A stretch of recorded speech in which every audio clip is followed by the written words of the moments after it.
It's Friday, January 29th, and this is now on HNN. This is it. Lieutenant Governor Josh Green unveils his new plan for reopening the state as vaccinations ramp up. And it would certainly be a game changer.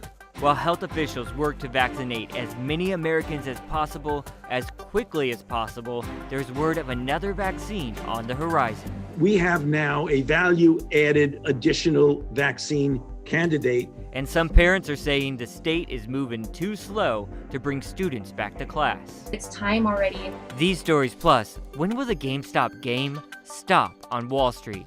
We'll talk about it coming up on This Is Now.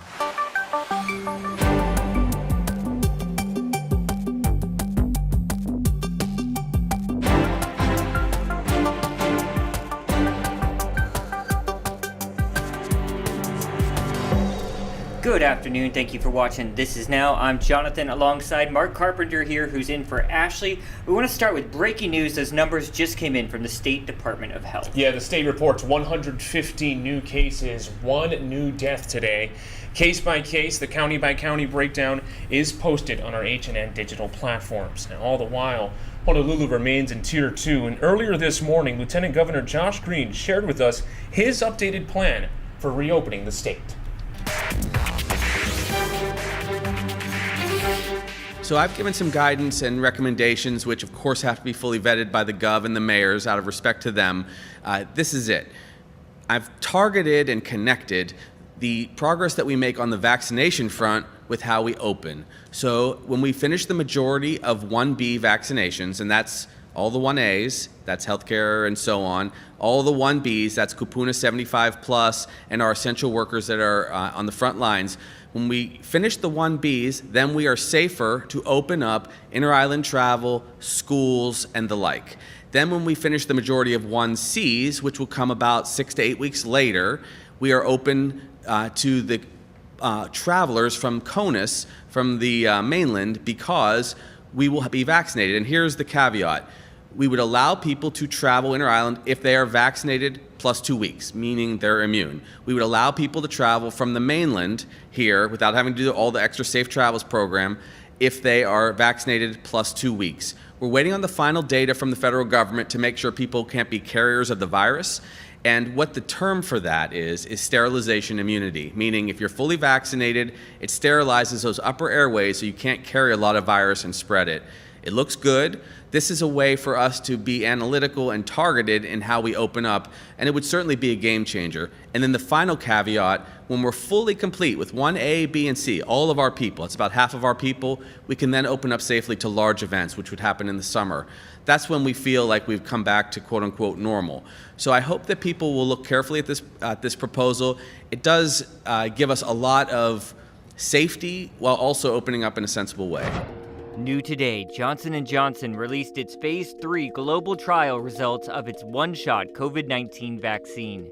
It was shown to be 66% effective in preventing moderate and severe disease, but 85% effective against severe disease. But keep this in mind, the vaccines already on the market in the US are about 95% effective overall against symptomatic COVID-19, with perhaps even a higher percentage against severe cases. Johnson & Johnson says it plans to file for emergency use from the FDA within a week. Now, despite the lower rate, Dr. Anthony Fauci still believes this new Johnson & Johnson vaccine has some pluses. One looks at the potential impact on a very important aspect of what we look at carefully, is namely severe disease, that overall in the United States, in South Africa, and in Brazil, the overall efficacy for severe disease was 85%. And in fact, in the study, including in the South African isolate, there were essentially no hospitalizations or deaths in the vaccine group, whereas in the placebo group, there were. So this really tells us that we have now a value-added additional vaccine candidate that will, of course, as happens with every candidate, will present the details of their data to the FDA. So this is a little complicated, but I'm going to do my best to describe it. This new Johnson & Johnson vaccine uses a different approach than the Pfizer and Moderna vaccine, which uses genetic technology called messenger RNA technology. Johnson & Johnson uses a weakened common cold virus to carry genetic instructions into the body to prompt an immune response. The U.S. federal government has already contracted to buy 100 million doses. There are now 29 states where a variant strain of COVID-19 have been detected. Mulalenghi has much more on that. The need to vaccinate as many Americans as possible is more urgent than ever as the variant of COVID-19 first identified in South Africa has now been found in the U.S. It was detected in 2 people from South Carolina, from separate parts of the state. There is no known travel history, and there is no known connection between the 2 cases. With highly contagious variants reported in at least 28 other states, officials should think carefully before relaxing COVID restrictions, warns Dr. Ashish Jha. By mid to late March, these variants to be quite common and dominant in the United States. We could see huge spikes in cases, large spikes in hospitalizations and deaths. And the slow vaccination process could make things worse. The longer we take, the more there are going to be opportunities for variants that could become even more dangerous, more lethal, more contagious, or just escape our vaccines altogether. So far, the currently authorized slate of vaccines remain effective on all known strains, though preliminary findings suggest they may offer reduced protection against the variant originally detected in South Africa. But the work to understand these new strains and their interactions with existing treatments is well underway. Earlier this month, we visited Dr. Dan Baruch, the director of the Center for Virology and Vaccine Research in Boston. If the vaccine is not as effective on the new variant, what then? Well, fortunately, the first 2 vaccines that we have here in the United States have proven to be highly, highly effective. In the worst case scenario, then vaccines might need to be updated. And companies have already started working on those updates. Both Moderna and Pfizer have started developing booster shots for the South African variant of the virus. Mulalenghi, CBS News, Queens, New York. Federal health officials say it's time for schools to reopen. The CDC found schools that enforced mask wearing and social distancing generally kept their students safe. Hawaii's education leaders say they're committed to getting kids back to campus as soon as possible. Right now, the DOE says about 74% of Hawaii public school students are back on campus, either full or part-time. They're gradually moving toward more in-person learning, and some parents say they should speed it up, but others say not yet. Some schools are more crowded than others, and the classrooms are way more packed than others. So the possibilities for social distancing with a regular full classroom is really challenging. It's time already. It's been a year, and our children need to get the education that is due unto them. The DOE's reopening plan is based on case count and test positivity rate. The pandemic could change a long-standing practice of how DUI cases are handled in Honolulu. As our Lynn Kawano reports, a deal is in the works involving prosecutors, defense attorneys, and mothers against drunk driving. If all sides can agree, it would be a major development to help clear hundreds of pending DUI cases. During COVID shutdowns, there were still people arrested for drunk driving, and those cases will contribute to a logjam as courts slowly reopen. That has forced all involved in DUI cases to reevaluate a long-standing policy against drunk driving plea agreements. Everybody got together and said, perhaps because of the circumstances, we could make an exception for first-time offenders. Mothers Against Drunk Driving is being consulted on the possible change. And in light of the pandemic and everything going on around in our world, this is probably a solution that we can agree to come upon just because it's needed. Our biggest fear is that these cases get dismissed because of court congestion. There are a lot of conditions. The driver can't have a previous DUI or any arrest in the last 5 years. The case cannot involve an accident or injury, and still prosecutors decide who gets the offer. If the driver qualifies, the charge would be amended. The defendant pays a $1,000 fine and court costs or does community service. Driver's ed, a substance abuse assessment, or rehabilitation programs could be included too. and the person loses their license for a year. Part of the negotiation among stakeholders if an ignition interlock will be required. After a year, if the driver stays out of trouble and completes all conditions, the charge is deferred. So you take that, and it does hurt a little bit, but if you come through it and you stay out of trouble, you can keep your record clean. If it can clear off the backlogs, get rid of a lot of the first offenders and allow the prosecutors to focus on the second and third and fourth offenders, I think they will find that it's going to be very beneficial for them.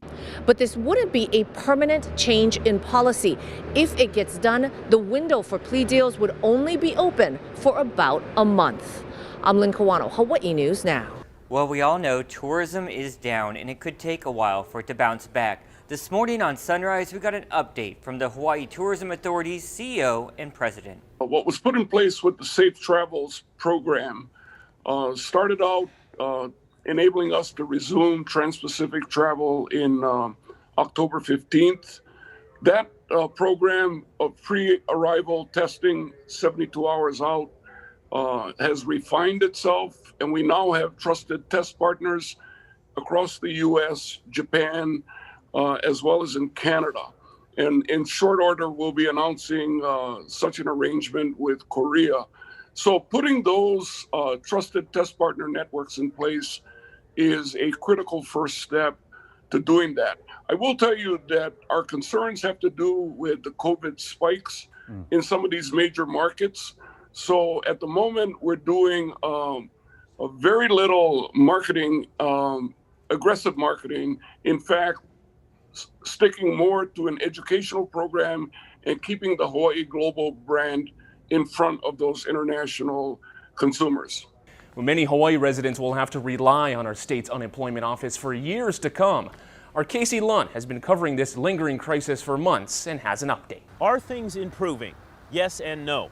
We want to give credit where credit's due. The folks that work at the DLIR building are doing the best they can, many of them working 7 days a week since the beginning of all this back in March of last year. The PUA program is running a lot more smoothly, and those $300 of additional payments are coming through now. But there are still some lingering issues, and communication is one of the biggest. I literally just sat there for 2 hours until I finally got through. And when I got through, I was put on hold for another hour. All they did was expedite my claim at that point. And then from there, there's really been nothing other than me calling them. I haven't received an email. I haven't received a phone call. We tried emailing. We tried calling is ridiculous. You just don't call. It's silly. We spoke with DLIR Director Ann Pereira Stacchio, who says the mainland call center that was launched in October will close at the end of this month. She's confident that the creation of another new call center here on island will be good enough to replace it. Right now, there are 55 trained agents at that call center with a plan to bring on another 45 for a total of 100. I asked her about the mainland call center that so many people say they've had little or no success with. Do you feel that the investment in the call center on the mainland was a bad investment? It seems like that didn't really help the situation. I think we did what we needed to do at the time. It helped many people at least voice their concerns when they called in and get a voice on the other end of the line. And so I think that was successful in that manner.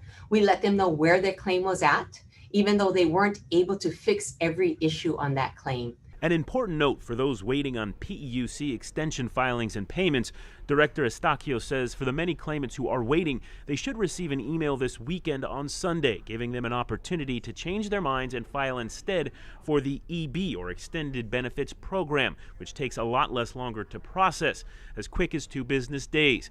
But that may not be the best decision for everyone, depending on when your benefits were exhausted. So much of what is wrong with this system goes back to the DLIR mainframe, which is outdated. We've reported extensively that the department is working to update that. I asked the director what the timeline is for bringing a new cloud-based system online. She says it will be at least 18 months. Reporting at the DLIR, I'm Casey Lund. Now back to you. Thousands of state workers may not see a pay raise anytime soon. House Speaker Scott Saiki told the Honolulu Civil Beat that he hopes public worker unions will be, quote, very realistic about state finances. Senate President Ron Kochi agreed, saying that getting a raise in this economic climate will be very challenging. More lawmakers on Capitol Hill are raising security concerns in the wake of the January 6th riots. We got Skylar Henry with the latest developments. Capitol Police are ramping up security at D.C. area transportation hubs to improve travel safety for lawmakers. CBS News has learned the acting House Sergeant at Arms created an online portal for members to share their travel plans and help make law enforcement aware of their movements. The acting chief of police also wants permanent fencing around the Capitol complex and backup forces ready nearby. Protecting the Capitol is a matter of protecting our democracy. Thursday, House Speaker Nancy Pelosi met with the retired general she asked to lead a security review. She told reporters some members are concerned about violence from their own colleagues. The enemy is within the House of Representatives. Democrats are calling newly elected Georgia Republican and QAnon supporter Marjorie Taylor Greene dangerous. They're trying to expel me from Congress. Greene got a standing ovation at a town hall meeting Thursday evening as she rejected calls for expulsion after she endorsed violence against Democratic leaders on social media. Missouri Congresswoman Cori Bush tweeted she's moving her office away from Greene's for safety. Others are also concerned. Calling for violence and condoning violence and inciting violence towards members that you do not agree with is just wrong. And I do not feel safe around this representative. Congresswoman Jahana Hayes represents Newtown, Connecticut, the site of the 2012 Sandy Hook massacre. She has urged GOP leaders to remove Greene from the House Committee on Education and Labor, proclaiming that the Newtown school mass shooting was staged. Skylar Henry, CBS News, Washington. Thank you, Skylar. All right, we want to switch gears here just a little bit. I have some video I want to show you guys. Let's cue it up. Yeah, do the best for our podcast listeners to describe it. Check out this from the Big Island. This is Mauna Kea. This area has received more than a half a foot of snow the past couple of days. Whoa, look at that. What a beautiful sight. This is coming from Paradise Helicopters. Mick Kalber, our friend over there, always sending us some fascinating shots. I just want to let it play out here a little bit more. He says you can now hit the sled. Maybe some folks are even having a snowball fight out there. I don't know what the status of the roadway is right now. I know it was closed earlier in the week. That was Mick right there giving us a shot. It really is just absolutely gorgeous. And it's a site where we talk about, snow on Mauna Kea, snow on Mauna Loa. But whenever you see it, it never gets old. And it is just incredible, the expanse of it. And to think that we're getting the full spectrum of weather this week with the heavy rains here on the ground. And the winds last week. At the top of the world, it's snowing. Yeah, let's take you outside to downtown. There's a live video feed coming in into the digital center right now. We're going to turn you over to Guy Hoggy to get a check of what that weekend's going to look like.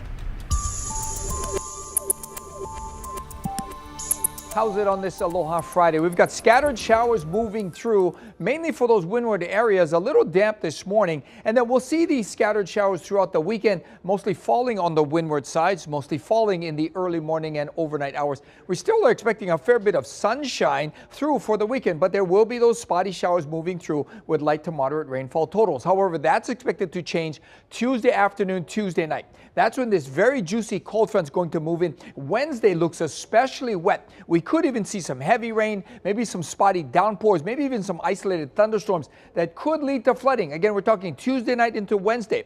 A little bit of that moisture lingers around through Thursday, but the really drier conditions as we head into next weekend. And as far as the surface on the way up for north and west shores by this afternoon, 6 to 8 feet, 4 to 6 down on the west side. Still big, but real choppy on the windward side, but that swell is on the decline. So we've got scattered showers today, maybe a few more for the weekend with those breezy trade-ins. Again, we're really watching out for that vigorous cold front to move in Tuesday night through Wednesday. We could see some heavy rain right about that time. Keep it here on Hawaii News Now. We'll have all your severe weather updates. Not a vigorous cold front. Yeah, we've seen so much wild weather. I'm sort of tired of it. Let's talk about what the internet is talking about right now. And the Super Bowl is on the minds of many. And not just the Super Bowl, but the Puppy Bowl. Can't forget about the Puppy Bowl. No way. And this year, Snoop and Martha Stewart are co-hosting. Their dogs will be a part of the festivities as well. Stewart has some French Bulldogs and a pair of Chow Chows. And Snoop has some French Bulldogs as well. The pregame show is always a hit. And Martha and Snoop have just become such a dynamic duo. Who would have ever thought they'd be this huge? They have their own cooking show. They're going to feature some of that in their pregame show.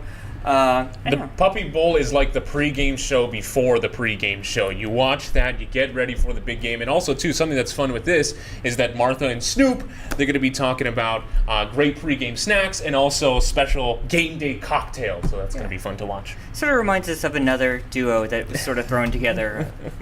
Mark, Jonathan, who would have guessed? We could host a pregame show. Yes, How about that? I would love that. I would love that. All right, speaking of Super Bowl, The Weeknd, we all know he's preparing for that big halftime show. Well, he has spent, get this, more than $7 million of his own money. Organizers usually front the cost of that, but he's doing so much extra, he's footing the bill for a little more. These shows are becoming more and more spectacular. I love it. I remember when I was living in the Bay Area, Super Bowl 50, Bruno Mars and Beyonce. That was something to see. And, you know, the thing is about the Super Bowl halftime show, it really is something that is made for TV, because when you see it in person, it doesn't have quite the same effect. It's small, right? Right. It's very small. It's happening right in the center of the field. But when you watch it on air and when you're seeing the real broadcast, that's when you're really seeing the expanse and really feeling how big of an event it is. So. And The Weeknd's become such a showman. Yep. Speaking Absolutely. of a show, big show on Wall Street. Big show on Wall Street. What a week it has been for investors here. And it's fitting that the week ends with GameStop soaring. Stocks for the video game retailer closed at $328 a share, shot up nearly 70%. Thus capping off a tumultuous week on Wall Street, when retail investors on Reddit helped to drive up the price to astronomical levels. Who knows what the rest of the week is going to bring? It's certainly been fun to watch, huh? Yeah, definitely. And it's something Howard Dykes has dubbed the doofus bubble. I think that includes me, because I've been doing a little day trading myself. We even have our own Slack channel here in the newsroom called Robinhood. Yeah. That everyone's talking about. Investing. Oh, we're such experts, right? Yeah. And you know, Howard says he doesn't know how long this is going to be, and some people are frustrated by this, some are elated. Otherwise, it's really cool. And moving on. Yeah, Steph's got a new podcast, right? Yes, Stephanie Lum. She talked with 13-year-old star Kea Peahu about her journey. She is the star of the new Netflix film set in Hawaii, Finding Ohana. Let's take a listen. Oh, yes. All right, here we go. Kea Peahu's come a long way since her big break on the Ellen DeGeneres show. Ever since I left the city, She was just 8 years old when that video went viral. What do you want to do when you grow up? When I grow up, I want to be like dance. Fast forward to today. It's real, Goldie. This is how we can get the money and help Papa. Onward to treasure! The 13-year-old former Kapolei native is the star of Netflix's Finding Ohana. So Finding Ohana is just like the Goonies, but there's a Hawaiian twist to it. It's filmed in the islands, and for Kea, it was nice to be back home. Probably be like our family, because all of our family's down there. Because the beat, it's not the same. Kea was 7 when she and her mom Sonoy left Oahu. Now her ohana lives in Ontario, California. Like, we kind of moved out here without like any expectation whatsoever. We just she did an audition for an acting thing and she did really well. Today, Kea is a child star with a huge following, and she's living her dream. Winning the world of dance and touring with Jennifer Lopez as her backup dancer. It took me a few moments of actually hugging her and looking at her and being like, wow, this is her, and this is it. This is where the queen wanted us to go. Do you have any advice for Keiki or Hawaii kids out there? Never give up. Never give up on yourself, even if it gets hard. I mean, everything happens for a reason, so everything that happens is going to lead you up to where you want to get. That's it for This Is Now.